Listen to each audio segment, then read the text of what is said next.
So the next topic in this extraordinarily long section is implied domains. So if the domain of a function is not given, we assume it is the set of all real numbers that give outputs that are real numbers when plugged into the function, right? So that's what implied domain means. So in order to do this correctly, we need to know about restrictions on arguments. So here's the functions and the restrictions. I've got them in a little table. Restrictions on A. A stands for argument. So if you have a polynomial, there's none, no restrictions. What does that mean? Your domain is going to be all real numbers is what that means. The restrictions are numbers you need to throw out from your domain. Starting with all real numbers, you have to throw out some numbers. Those are the restrictions, okay?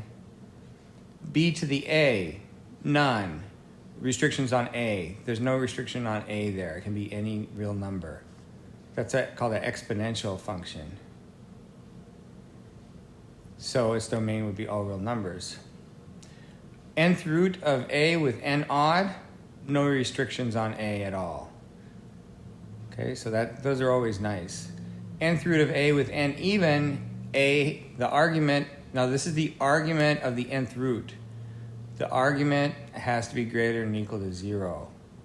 Greater than or equal to 0. Log base B of A, which we'll work with later, the argument A has to be strictly greater than 0. It can't be equal to 0. So don't get the log mixed up with nth root with n even. The most common example of the nth root would be the square root, right? So square root of A has to be greater than or equal to 0. Fourth root of A has to be greater than or equal to 0, etc. Log base B of A has to be, the argument has to be strictly greater than 0. Okay, and B over A can't equal 0. In other words, you can't divide by 0. Right, that's what we have at this point. Now, we will get a lot more when we get to trig functions and their inverses. There's 6 trig functions and 6 inverse trig functions. That's what's called elliptic trig functions. And then there's hyperbolic trig functions, which we may or may not do anything with, but that's another 12. If we do something with them, it'll only be with like 3 of them.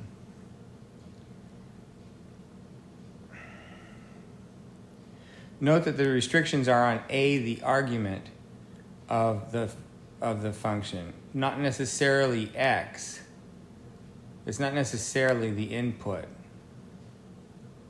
For example, f of x equals the fourth root of x minus 2. It's not x that has to be greater than or equal to 2. It's the argument of the fourth root that has to be greater than or equal to 2. In other words, x minus 2, greater than or equal to 0. X minus 2 has to be greater than or equal to 0. Okay? Look at the table up above. It's number 4. Nth root of A with n even. N is 4 here, right? Index is 4. A has to be greater than or equal to 0. So x minus 2 is greater than or equal to 0. And then you solve that and you get x is greater than or equal to 2. Which can be written in interval notation as a bracket 2, square bracket 2, comma, infinity, parenthesis. So I'll do several more examples of these kinds of things. And there's also examples in the Learn section online.